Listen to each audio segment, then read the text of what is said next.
very excited to welcome the next speaker, Kate Raworth, who is the author of Doughnut Economics. And she definitely doesn't need any introduction, so I'm going to leave you to that. You'll know why once she starts. But I wanted to say why we thought this was such an important intersection for us back in 2016 when we first, or 17, when we first picked up the book Doughnut Economics in our community hub, Impact Hub Birmingham, and we shared it over a lunch. There was this really profound sense within the community that this was one of the first times that it understood some of the core tenets behind the ideas of economics, and some of the mindset shifts and some of the practical tools and frameworks and visuals we could use to think about some of these huge transformations that are required. And I guess it doesn't need me to say too much on this, because you'll all know that that has travelled far and wide and all over the world and been hacked and played with in many, many different ways. And for us at Civic Square, it has created a really foundational compass of being able to hold on to the big questions and the directions we need to go in. As Scott was saying in the previous talk, it doesn't really matter how hard the questions are. We need to put them on the table so that we can start to unpack them. And so the Doughnut for us not only gives a compass that is very clear about our directionality, it's not too prescriptive on the how. It asks us lots of good questions. And at Civic Square, we've really used it in lots and lots of different ways to sit with some of the tensions. Those of you who'd followed the journey of Retrofit Reimagined and came to other sites will know that one that perplexes everybody in the built environment is we don't have the carbon budget to build 300,000 homes, but we're going to build them anyway. Oh, but if we build them, it means we're going to take from the rest of the world again, disproportionately. And we're going to have resource and material colonisation of an order again that is devastating and unjust and criminal. And that question is like, okay. And some people are just like, going to build the homes. And we were talking about this with one of the other speakers from the building centre in Doughnut a few days ago. And what the Doughnut does for us is really allows us to unpack these questions and be able to sit with them, and then creatively and imaginatively and technically and practically and tangibly and with vision over many different timelines start to unpack what that means. And so we're really grateful to have something as powerful as the Doughnut as a framework and as a compass, but also to have the collaborative relationship with Doughnut Economics Action Lab, which I'm sure you'll hear much more about. So really fundamentally, this moment is really exciting, because when you start to understand the shifts that we talk about in Retrofit Reimagined really are about shifts in the goals of our economy, what we're all working towards. There's shifts in how we relate to one another, our homes, our streets, our neighbourhoods. There's shifts in how we relate with the land and how we understand our relationship with materials. It's great. It's taken a couple of years, but we're really excited that this talk has now come together, and we hope it will be as powerful for you as possible. And on that note, I'm just going to leave you in the capable hands of Kate and say I hope you enjoy.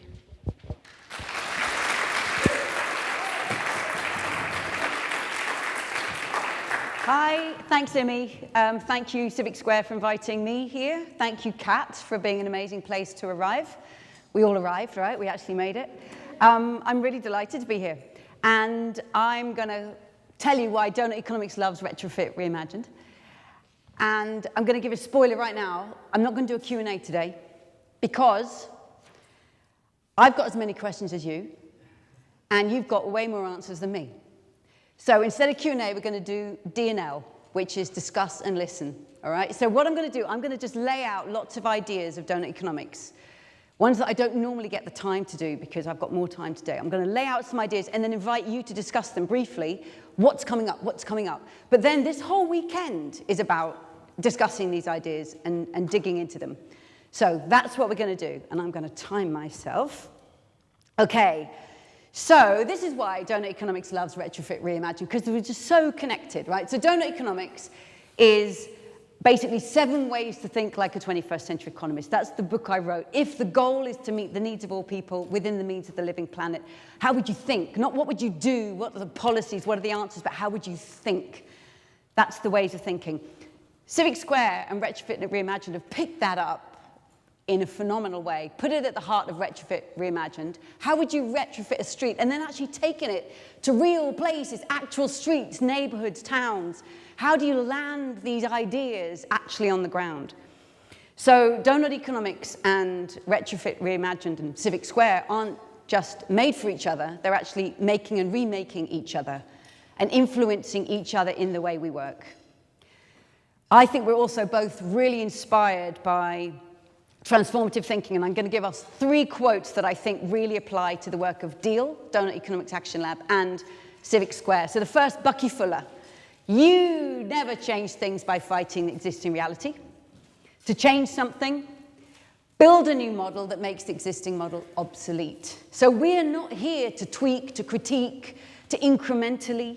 We're proposing new ideas, propositional positive things, propositional neighborhood-based solutions. Let's go to Milton Friedman. Yes, Milton Friedman. Only a crisis, actual or perceived, produces real change.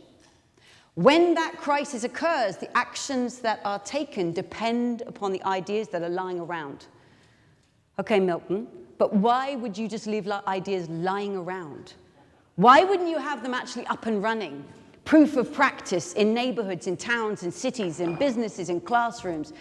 And we know, and Civic Square know, that we can only right now be working in a tiny fraction of the world's neighborhoods and communities and towns and cities. But as crises occur, and we know they are occurring, as they occur, people will look to ideas that aren't just lying around, but are actually proven in practice. And this is how they will spread and scale. And that's enough from old white men. Let's hear from Shirley Chisholm. First black woman to be elected to the House of Representatives in the US, so she knows a thing or two about breaking boundaries. If they don't give you a seat at the table, bring a folding chair. Doughnut Economics is not given a seat at the table in almost any economics departments in universities. Civic Square, I know, are constantly calling for more attention given to community-based, bottom-up, civic-led initiatives when working with government. So we bring the most fantabulous folding chairs, right? We bring irresistible festival, bring your family. It comes with crayons and felt tip pens. You're gonna love it. Who wouldn't want to be involved? So we have so many things in common. Okay, I'm gonna dive in. Here is the donut. Let's just get the donut out of the way, okay? The donut, it's a compass. Think of it as a compass, a goal for what we actually are aiming to do. The aim here is to leave no one in the hole falling short on life's essentials, leave nobody without their human rights of health and education, security, housing, income, voice. The world's governments have already agreed on this through the Sustainable Development Goals. So you leave no one in the hole. But as we interact with the cycles and materials of this earth, don't overshoot planetary boundaries. Don't push beyond the limits of the life-supporting systems of our planetary home. So the shape of progress is not endless growth, it's thriving in balance. And if that's the goal, we are very far from that right now. This is the global donut, and all of the red shows us the extent to which people, billions of people worldwide, are falling short on life's essentials, and humanity collectively, some of us far more with more accountability than others, are overshooting many planetary boundaries. So this is humanity's selfie. This is the state of us and the living world now. And let's remember that last century's economic theories, last century's government policies, business models, community lifestyles, none of them were designed to solve this. In fact, they've all contributed to this. If we're going to turn this story around, we need new theories. We need new government policies, new business models and practices. We need new community lifestyles, ways of living, to actually be the generation that starts to turn this story around. How do we even begin to do that? So this is what I want to share, some of the core ideas from Doughnut Economics, and then lay them into the space of Retrofit Reimagined, which is what we are all doing over this whole weekend. So I'm going to start. If that's a compass, okay, what's the map? What's the biggest picture of the economy that we need? Most students of economics, does anybody here actually ever study economics at school or university? A couple of hands, yeah. What's the first diagram you remember learning? Oh, Melissa's got a very good memory. Diminishing marginal returns, excellent. Many people remember supply and demand, right? Sticking the market at the center of our vision. Very technical, abstract, and actually not true to who we are. I think we need to start with the biggest picture of the economy, the whole picture, so that we can see the whole before we dive into the parts. So I call this the embedded economy diagram. Okay, this draws on ecological economics, feminist economics, commons theory, puts them together in one picture so that we don't miss any of them from day one. What's going on? We've got the economy. It is a subset of society because it's just a human construct. We invented it. It's a complete invention of human relationships. And human society is embedded in the rest of the living world. So we need to recognize economy in society in living world.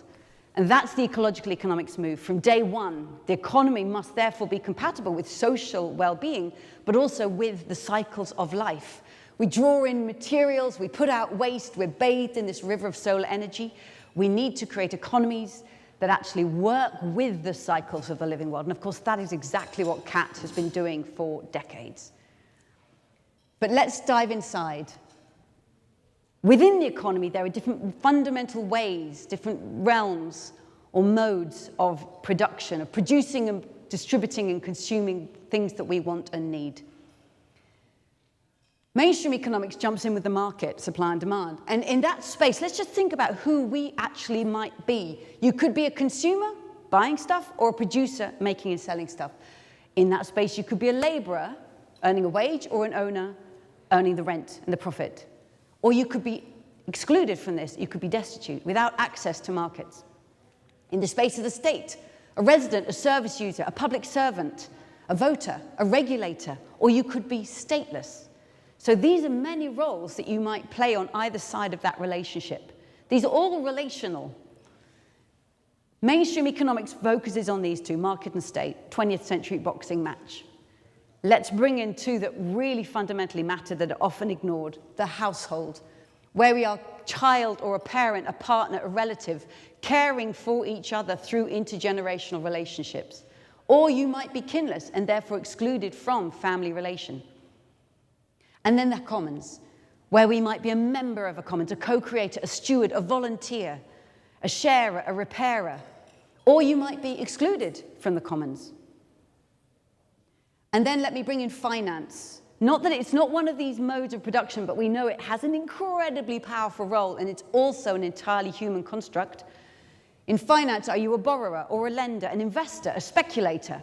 Or are you financially excluded without access to finance and therefore financial markets and relationships? We all weave these roles seamlessly together every day. We're all involved in all of these, maybe on one side or both sides, changing through our lives, but we often don't name them. And I think it's really powerful to name them because all of these are roles that we each play within the economy. And in fact, I think it was COVID that made them much more visible to us, because when COVID shut down so many physical market spaces for the need for physical distancing, and then the online markets got supercharged, one of the first things that happened was people asked whose work is essential work and why is it so poorly paid? And actually what jobs do need to keep going? What is fundamental to our collective well-being that cannot be shut down? Households were suddenly places of extreme care and work, caring for the sick, homeschooling the kids, trying to do your job at the same time. For some people, there were places of joy. For some people, there were places of domestic violence and tension and fear. And then the commons, where people made a WhatsApp group for their street for the first time. My street went from an anonymous street to actually a community thanks to COVID and a WhatsApp group.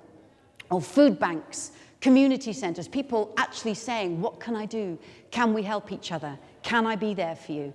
And of course, many people then facing real financial crisis. Did you get furlough or not? How is your career and your industry recognised or not? What is this impact had on your finances? One thing, though, people have said across surveys coming out of the COVID crisis, that what they didn't want to leave behind was that bigger sense of a we, the collective, the society. Can we actually make that a part of the communities we continue to be, not just depending on having a massive lockdown crisis to make us actually come into community? Sticking with this, if you like theories, I'm just going to run through some people who've brought really big, powerful ideas in these different areas of economics, enriching the mainstream economic thinking. So in the space of markets, class relations, you've got Karl Marx, who are crucial for making sure we always ask, are you the, if you're working somewhere, are you the laborer getting the wage? Or are you the owner with the capital, with the rents and the profits? Massive difference and power relations that always, always matter. Cedric Robinson, bringing racial capitalism alive, right? Recognizing the power of identity and exclusion in the power of capitalism to capture value from some and exclude others. In the space of the state, Mariana Mazzucato has done amazing work of saying, hey, the state isn't just something you should roll back and minimize like Milton Friedman wanted to. Actually, the state is an investor, can shape and tilt the direction, can take risks that markets will never take. That was excellent. Yeah, you see, the state takes risks. That was fantastic. And Ha-Joon Chang, who grew up in South Korea, which was called a third world nation when he was a child, saw his country succeed by going against all the advice of the IMF and the World Bank about free trade. So has a very, very different story to tell about the role of the state in bringing about the well-being of its people. Feminist economists like Nancy Fraulberry, like Naila Kabir, saying you cannot understand the economy if you don't understand the underlying dependence upon household relations and gender relations within it. Commons theory from Elinor Ostrom, David Bollier, and I'm going to talk a little bit more about these. And then finance. I'm very inspired by people like Stephanie Kelton, who's one of the well-known thinkers of modern monetary theory, or Bernard Lietaer, who really goes deeper and asks, what is money? It's a construct, and how it's designed and who can create it and the qualities it has shape our relationships, shape distribution, shape what we do, so we can redesign money. Okay, and all of this is alive and happening in Retrofit Reimagined. So, let's go to this. Let's just think a little bit more about each of the design, because these are 4 fundamental ways we provision for our needs and wants. They're different kinds of relationships, and we're all involved in all of them. So they're all relational, but we know the code of it. We know the code of what you do and don't do in these spaces. Let's name it. Okay, I want to start with the market. It's a space of price-based exchange. I'll buy and sell, okay? Markets can be hugely diverse. A street market or a supermarket, massively different. A cooperative or a corporate, they're both organizations working in markets, but with very, very different designs. And I think Adam Smith was onto something. The market is really powerful. It brilliantly coordinates the wants and needs of billions of buyers and sellers who need never meet, but the market mechanism does that. So they're very powerful, but markets only serve those who can pay, and the rest they ignore. That's a massive caveat. And they only value what's priced, the rest they tend to exploit. This is why no one would want to live in a society whose only mode of provisioning was the market. It has to be kept regulated and as part of a much bigger set. So let's go to the household. Now, I really like this picture. It's from the cover of Nancy Fraulberry's book, Who Pays for the Kids? It's a very stylized kind of 1950s idea, but what we've got is man goes off to work in the factory, comes out with a wage at the end of the day, comes home to wife, who cares for him, provides his dinner, does the washing, cooking, cleaning, looks after him when he's sick, raises the kids, the next generation of workers, the reproductive work, so that he can then go fresh and ready as labor back into the factory the next day.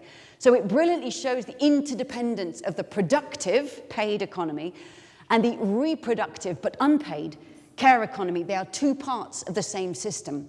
But this one is utterly subsidizing that one. So this is a very stylized, out-of-date image.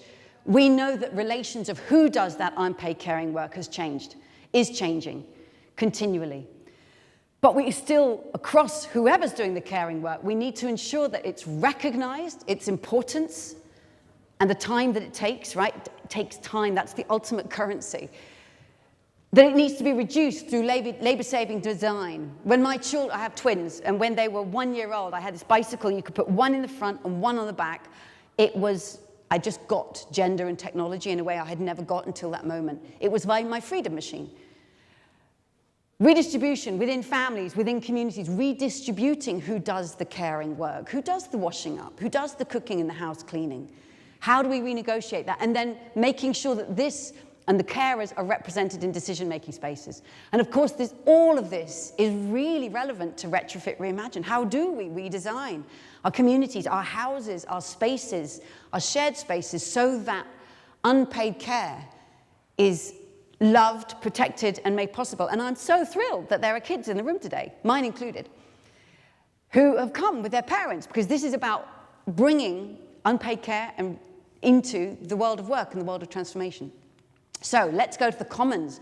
I love this image because this weave of cloth only exists because of all of the people who have brought a thread and are looking after that thread. And that's what makes the cloth. It wouldn't exist without all of their work.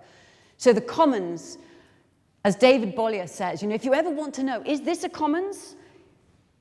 Don't look for a thing, look for a resource plus a defined community who have shared rules and norms about how they're looking after it. A patch of land is not a commons. It's a patch of uncared land. It's open access. A commons has a community. So Wikipedia, if you go in and misedit pages, you'll soon get kicked out. You won't be allowed to do that anymore.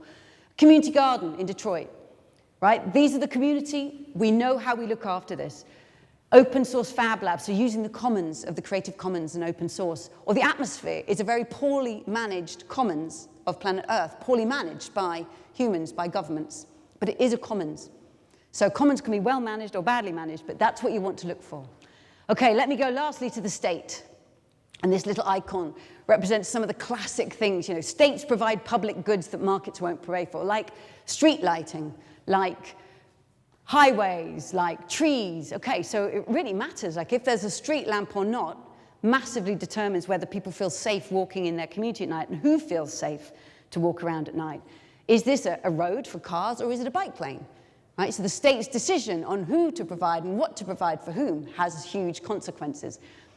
And the state doesn't only provide public goods, though, and that's why I've put this here. It's different from all the rest. Yes, it provides public goods, but also it has a regulatory role over ensuring that all of those other sectors can function well. So it has a role in enabling households. Parental leave, for example, contrast Denmark's 1 year parental leave for both parents to the US. I think a mother gets 6 weeks and then straight back to work. So does the state protect the household from the market? Does the state use regulation, do partnerships, subsidies, right? So it provides public goods, but it needs to enable and protect the household in its caring role. It needs to unleash the dynamism of the commons. And it needs to regulate and embed markets in rules that mean that that powerful market mechanism doesn't run away, doesn't eat up the earth, doesn't divide societies. It only is allowed to run free within the boundaries that protect people's rights. So, different designs that we all move around within every day. And let's just recognize that all four of them are modes of production that you can use to produce food. It happens all over the world. State-owned farm in Vietnam, shared irrigation in Bali, commercial farm, a household, happens already. All of them can generate energy, right? These are open choices. There's no one sector. Different ones can do it better or worse in different things, but there's no one sector that has a monopoly on a particular mode of production. They can all create money. Think about that. They can all create money. Yeah, the state is the only one that's allowed to print notes, and actually it creates money, issues money to the central banks. Private banks create money every time they issue someone a loan or a mortgage. Communities create complementary currencies, the Bristol pound. And households, even households. I will admit, my daughter, I hope, won't mind. When she was very small, sat on a potty, I thought, train her fast. I said, if you pee on the potty, I'll give you a sticker. She sat in the potty and did 6 little peas in a row. 6 stickers, please, Mummy. That was the end of currencies in our household. Like, kids will gamify household currency instantly. They get it, and they will spin you around on their finger. But households create currency. Should we? Do we want to gamify? Do we want to put currency at the heart of our household relationship? That's another question. And retrofit, right? Retrofit of how we remake our built environment can happen in all of these spaces. And the key thing here is, of course, we don't want them to happen separately. I wouldn't want it to happen in any one of these places alone. You want it to happen in them all together. It's the synergy between these spaces that brings out most of their power. So, okay, the state offers households insulation grants to insulate the home. This whole project is saying that's just tiny. Come on, we can do it so much better than that. But states offer grants to households. Household and market, you've got the microgrid, you've got prosumers who own their own energy but are making money if they want to set it up that way, buying and selling to their neighbors. You've got the market commons, so platform cooperatives built on a platform, and then you've got people running individual businesses. So you've got the commons and the market working together, and you've got the commons and the state through things like community ownership of land, public commons partnerships like community land trusts, and many, many, many more. The point I'm trying to make here is that each of these forms of provision, I think, is valuable. I don't think I'd want to live in a society that lacked any market mechanism or state or household or commons. But they work best when they work together, and the state has a key role of protecting the others from each other, particularly the household and the commons from market fundamentalism. So, over to you. Get into pairs or maximum threes. Share some of the ways that these modes and roles weave together in your work, in your life, or whatever's just coming up for you now. And you've got 2 minutes each way. I'm going to time you. Oh, by the way, when I want you to come back, I'll raise my hand. If you see me raise my hand, please raise your hand. And then we'll all have our hands up and we'll know it's time to come back. Okay? You ready? Go.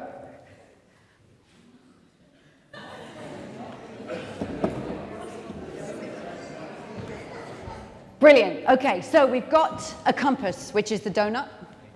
And we've got a map, which is the embedded economy diagram, economy within society, within the living world. Now we're going to look at the dynamics, okay? We need to transform the dynamics of our societies. I mean, the dynamics of the economy we've inherited, the last 100 years have led us to this. Billions of people cannot meet their very, very most basic human needs on this planet. And we are overshooting most of the life support systems of the earth. So we've inherited economies that are deeply degenerative by design. We are running down our living home. And they're deeply divisive. You know, the number of billionaires in the world has doubled over the last decade from 1,000 billionaires to 2,000 billionaires. So a deeply divisive and degenerative world. We need to change the dynamics of where this is going. So we've inherited linear degenerative, take, make, use, lose, throw it away. That's what pushes us over planetary boundaries and runs down local ecosystems. We need to turn this into regenerative, working with and within the cycles of the living world. We need to bend these arrows around, and all, of course, recognizing there's two loops, right? There's nature's biological loop. This is what nature does. This is her genius. She breaks things down into the building blocks of life and builds them up again, a time and again. And then there's all this stuff like the clicker, like my clothes, that we've transformed that won't decompose if we just bury them in the ground, because we've changed them. So we need to actually minimize the amount of materials we do this to. We need to go back to the biological cycle. And with those that we have transformed, we need to mimic what nature does. We need to go around the smallest loops possible. We need to repair and share and refurbish and reuse and only ultimately recycle, but don't throw away, because there is no away. Some examples. So going from degrading the landscape to restoring the landscape. And I find when I look at these images, it's just this breath of possibility, and nature just still gives us possibility. There's an incredible generosity that's there, that still is willing to come back in so many places. Going from industries that throw our waste in the neighborhoods of the world's poorest people. And I really hope, you know, the kids who are in this room, when their children are grown up, will ask them, did you ever see this? Did you know about this? You didn't know about this, did you? How could you have known about this? Because this is normal to us. We know this. They will find it extraordinary that we did that with these materials, that we did that to these people. This is the most disrespectful and wasteful use of the precious materials on this planet. Most disrespectful future for a child like her. We need to be going way upstream and repairing and tweaking so that this should be modular, so you could take it apart and replace just the bit that's missing, not throw the whole thing away. So a deep redesign of everything that we use and reuse. Let's go down another level to the city. From a 10 motorway lane highway to a river. That's not Photoshop. I know it looks a bit like Photoshop. It's real. That's in Seoul. Imagine just how different it would feel to be living there. And then bring it down to the level of the buildings. This is a hospital in the UK. Not a single living thing in, well, actually there's a person. But nothing living, just no life. And yet, you know, where would you rather get well again? Surely in this hospital in Singapore, we know that we are interdependent with the rest of the living world, and we heal faster when we can see trees. So can we redesign and bring regenerative design back? Now, what if this hospital were actually built from regenerative materials? That would be going to a whole other level. What's the energy source coming into this hospital? It can go on and on and on. We know we're only just beginning these journeys. So, from degenerative to regenerative, also we've inherited deeply divisive economies, whether through privilege, through regulation, through law, through the code of capital. They capture value and opportunity in the hands of a few. And that's what gives rise to the 1% locally and globally. That's what keeps entrenching and exacerbating inequalities. We need to turn this divisive economy into a distributive one, where value and opportunity is shared with all who co-create it. And that turns out to be the whole of society. So what can that look like? That's like going from housing, you know, London and so many cities that have a crisis of affordable housing because it's all been sold off and it's been turned into landlord fiesta, as opposed to social housing, which is the norm in Vienna. More than 60% of people in the city of Vienna, like Vienna, you know, European culture, 60% of people in that city live in social housing that's affordable, it's central, it's normal, it's high quality. Why? Because over 100 years ago, the city of Vienna decided that housing is not an investment asset for people with too much money to decide to make another few percent on the side. Housing is a human right. And they decided housing is a human right, so we're going to own it and look after it as if it was a human right. It's owned by the city and city-run co-ops, and that's what keeps it affordable, central, normal, high quality. Airbnb in many cities is fueling the housing crisis, right? Because you get micro-landlordism in people's flats. Fairbnb, you just add a letter and everything changes. Fairbnb is another company that's set up and saying, well, you can have one property for one landlord, so you don't get this mass landlordism. You can rent one property out, and a significant percentage of the money that goes for paying the rental goes into community-run projects. So the money is shared with all who create the value of, oh, this is a cool neighborhood, goes into the very projects that make it a cool neighborhood. In-work poverty, massive, right? We know that there are many, many people who are living in poverty and still at work. Stockton in California is one of many places that trialed out a basic guaranteed income, giving $1,000 a month to the lowest households. Spend it on whatever you need to spend it on. And they found that people do not fritter this money away. People actually use this money to turn their lives around, to get further, to go to that job interview that they otherwise wouldn't be able to take the risk to try out. So the rise of trialing out new ways of creating distribution so that everybody has access to the market, right? There's so many goods and services we need that are only available through the market. Make sure everybody has the income to get access to those things. And then business. We've had a century of celebrating companies that are driven by profit primacy and make a lot of money for their shareholders. But that's just one very, very specific design of enterprise. The entities that operate in markets can be designed so many ways, from a co-op to a corporate. You can have purpose primacy. This man, his sign says, the workers are my boss. The worker says, I own my own fashion factory. Right? It's a worker-owned company in Mumbai. So we can redesign the actors in markets. We don't have to throw away markets. We can redesign the entities that work in markets, that use markets, and change their purpose. So from regenerative, from degenerative to regenerative, from divisive to distributive, deep design change is happening all around. Some of it been happening for decades. Some of it might be something that you are making happen right now. I'll give you 1 minute each way to talk to the person next to you. Just tell them of one thing that you know about, you've just learned about, you want to learn about this weekend, you're involved in, you've just made happen, that's taking the world from being degenerative to regenerative, or from divisive to distributive, or both. Just tell them 1 minute each way. Share that example. Go.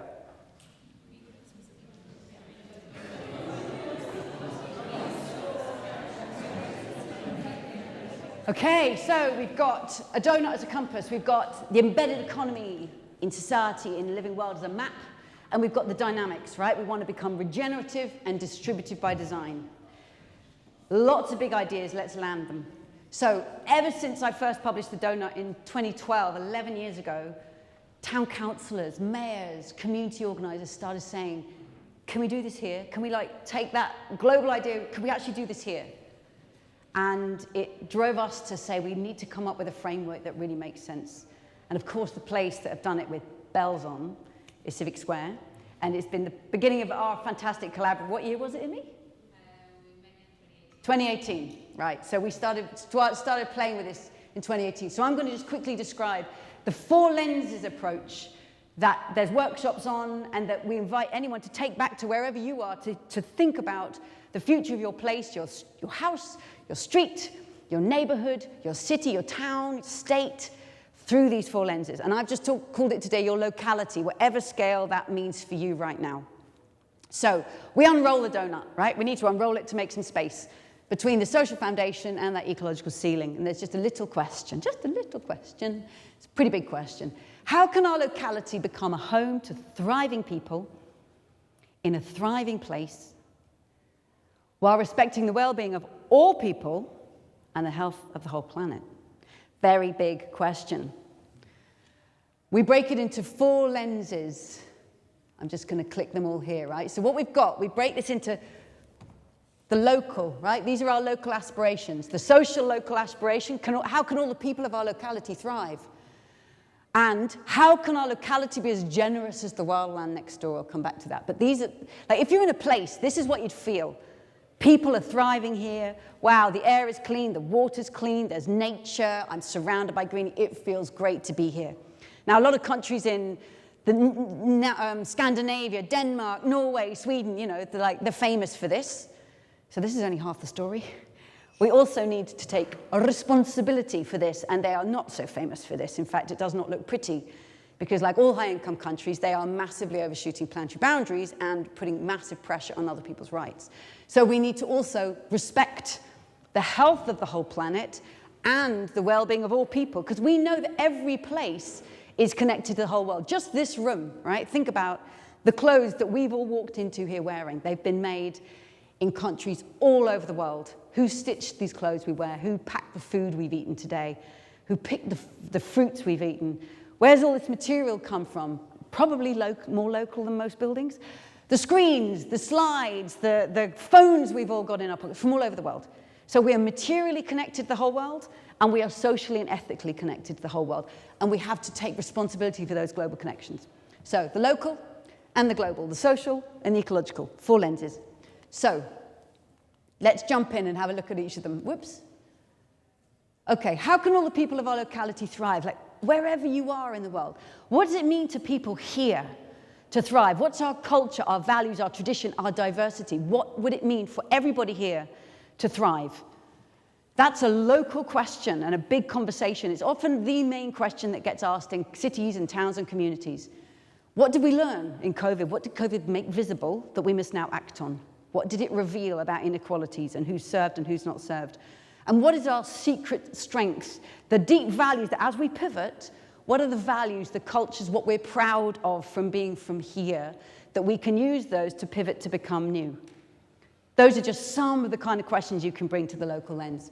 Okay, local ecology. So this comes from the biomimicry thinker Janine Benyus. And if she were here, she'd say, take me to the wildland next door. And Kat would probably say, we are the wildland next door. You're in it. Let's go into nature and let's measure nature's generosity here. How much carbon dioxide is sequestered by these trees and plants? How much groundwater is stored after a storm? How much is the air cooled from the treetops to the forest floor on a hot day? How much wildlife is there here? How at home do we feel? And can we take those ecological performance standards and make them the standard of our place? Like aim for our cities to be as generous as the wild land next door, to cool the air on a hot day instead of having an urban heat island effect, to absorb rainwater instead of having flash flooding, to welcome wildlife instead of having a food desert and absolutely no pollinators around, and kids growing up without a hand on nature. How can we design places? So this is the local ecological lens. Now let's go global. Thinking about how our locality has impacts worldwide, and this is through carbon emissions, this is through material footprints. So can we transform mobility here so we are not producing carbon emissions on anything like the scale that we have been doing? Can we rebuild and retrofit and build new buildings? This is a district in Amsterdam where anything that gets built there must be built from circular materials. But as we know, the best buildings are the ones that already exist. So how do we retrofit them first? Can we transform our food systems and grow so much more of our food locally, reconnecting with nature, but actually provisioning ourselves locally? So that's the global ecological lens. And then thinking of the global social lens. Who is making our clothes, packing our food, assembling our phones? Are they paid decent wages, these global supply chains on which our well-being depends every day? Who is being impacted today by the impacts of climate change and ecological breakdown that we know that our high-intensity lifestyles are responsible for? And what is the welcome given to migrants, to refugees when they move, when they are forced out of their own homes to come? What's the cultural welcome? What's the official welcome? What do universities and cities do? Can we have cities of sanctuary, neighborhoods of sanctuary? Can we have universities reaching out and building solidarity that we now know we need more than ever to empathize with others in other circumstances when they come to our nation or our community? Okay, those are the four lenses. We've been using this framework with, as you can see here, these are cities. Oh, look, we know this place, don't we? Towns and cities around the world have started picking this up and using it. And one place, a harbour in Norway, Likaja, they used it to redevelop their harbour. But what I love about the work the Civic Square have led is saying, okay, we're going to go down another level. Let's bring it down to our neighbourhood, our street, our house, our community. So just to help us imagine our way into this, you can put any topic you like at the center of this four-lens framework and then think it through. So if we say our local housing future, whatever you want that to be, whatever that locality is, you can think about it through these four lenses. How can we make housing here that actually enables everybody to thrive, that enables parents to share that household responsibility of care? How can we make households that are actually built by the community? Chris Ashodi's here. This is from Nubia Way in Lewisham, where first Black-led initiative to build housing for that community. So the people who are actually creating income and jobs and dignity and housing that serves their community, phenomenal meeting of needs of our community. How can we build housing that brings nature back, that actually generates that generosity of ecology in the way it's designed and built? How can we create housing that massively reduces our impact on the whole planet, that uses hempcrete instead of concrete? A word I learned last night, thank you. That it's actually using materials again and again, straw bale, right? How can we create houses that who actually did pack the cement that I'm now cementing between my bricks? Who is digging the lithium that's going into the solar panels that we celebrate putting on our roofs? So we are connected to people through all of these ways. It's complex. As Imi and I both like to say, if we don't look at it, it doesn't go away. The complexity is just there and it's not tended to. So we might as well look at it, recognize it, feel the overwhelm, but that's just the world. Feel the overwhelm and say, we've got it in front of us, and now what do we do? So those are the four lenses. And actually, before I go on, I'm going to give you 1 minute each way. What is coming up? What is this making you think of? What do you want to do? 1 minute each way. Go.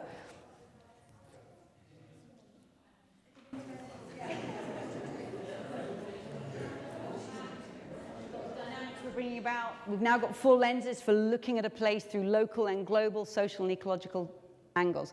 When we first started using this, the city of Amsterdam was the first city we used it with, and we created the city portrait of Amsterdam. And the very first thing that happened was the city civil servants who we were working with came back and they said, we love it, we want to transform, but we've just realized that there's no way we can transform to this with the institutions we've got. We work in silos, our budgets are divided, we don't talk to each other, we don't even know each other, we've got 15 strategies, they don't talk to each other. Can you help us think through how we actually re-equip ourselves if we're going to do this change? So this is the last tool I want to introduce, and it's about the deep design of organizations themselves. It's true for companies, it's true for universities, it's true for NGOs, it's true for community organizations, it's true for any organization. You can run this by any organization, thinking about the deep design of the organization itself, because that will ultimately determine what we can be and do in the world. So some organizations, I'm going to come back to localities, right? Some local governments, and the government of Amsterdam said, we're told we have to grow, the city has to grow. That's not what we see as a sign of success here. That's not what we want to do. We want to thrive. We want to be a thriving city. Can we change our goal, please? And what will determine whether or not we're stuck pursuing growth or whether we can actually move to thriving? We think it is these 5 design traits of a place: your purpose, your networks, governance, ownership, and finance. I'm going to very quickly show you what we mean by each of these through the lens in which when we're talking to a city council. But I want you to take that and think, what does that mean at my scale, whether it's my street, my NGO, my community organization, whatever is the organization or the project scale that's relevant to you. Listen to this and think, what does that mean for me? And I invite you to take this into your conversations throughout the weekend. Okay, so your purpose. Why does this initiative exist? What's the vision here? What's the vision of our city, of our community, of our refit, of our street? Who do we want to be? What are we in service of?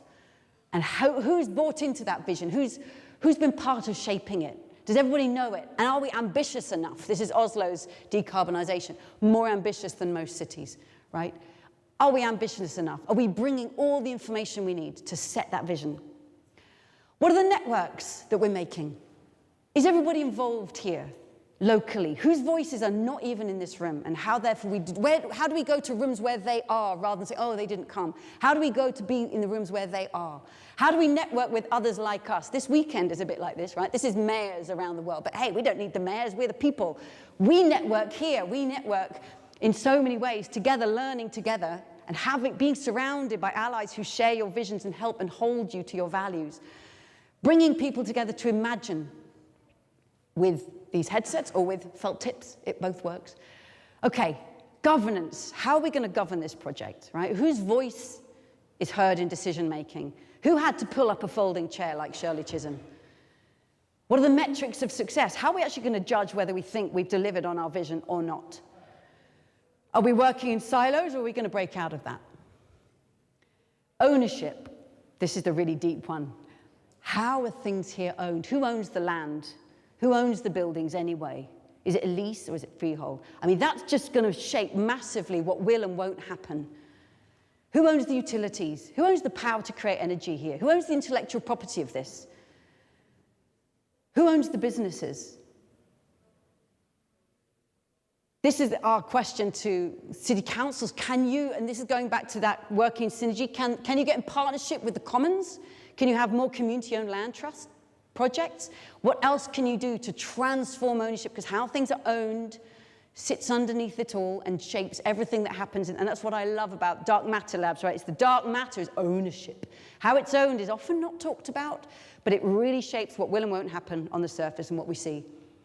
And lastly, finance. Ooh, the finance. Sits at the bottom because the most powerful things lie deepest. Sits at the bottom. Where is the money coming from for this project, for this city, for this initiative? Where is it coming from? And therefore, what is it expecting? What is it extracting? And what is it reinvesting? Flow of money profoundly is going to shape what can and can't happen, and it's so deeply connected to ownership and so deeply connected to governance. So we've used this tool with many cities. We began with Amsterdam, we've done it online, in person, and the wonderful thing that happens when you work with city councils, the first thing they say, you mean we're actually talking about this?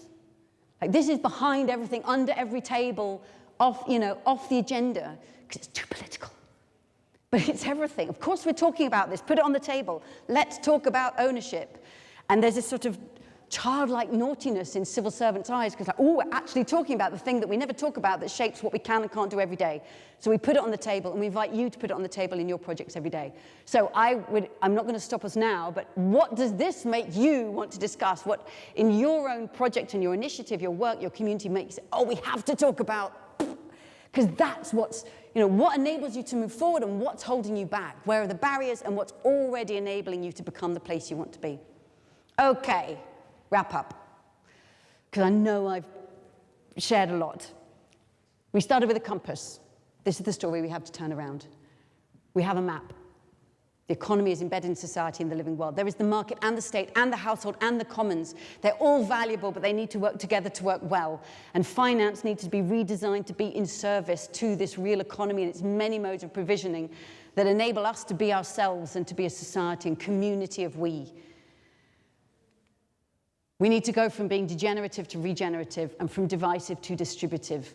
Transform the dynamics. And if we're going to transform the dynamics, we need to look not only locally, but also globally. Think about the social and the ecological in place. And we need to land all these ideas in place. And we need to go deep and look at the deep design of all the organizations, the institutions that we're part of. How can we redesign them and remake them so they're actually in service? So we start here.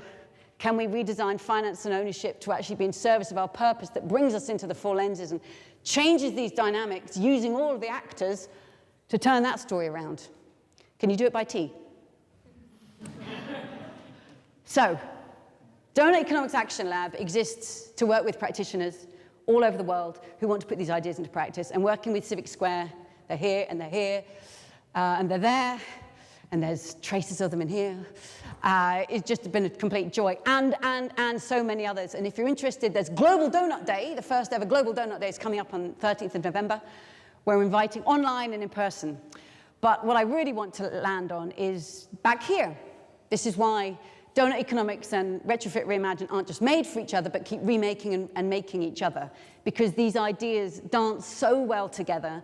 And it's a thrill for me to see these principles of Doughnut Economics being brought alive in the Retrofit Reimagined in places. And last thing I'll say, I really believe that 21st century economics is going to be practiced first and theorized later. This is just the beginning of theory, right? And the practice is exactly in places like this. Exactly like this. This is where 21st century economics is being rewritten, and the textbooks will one day catch up. Thank you.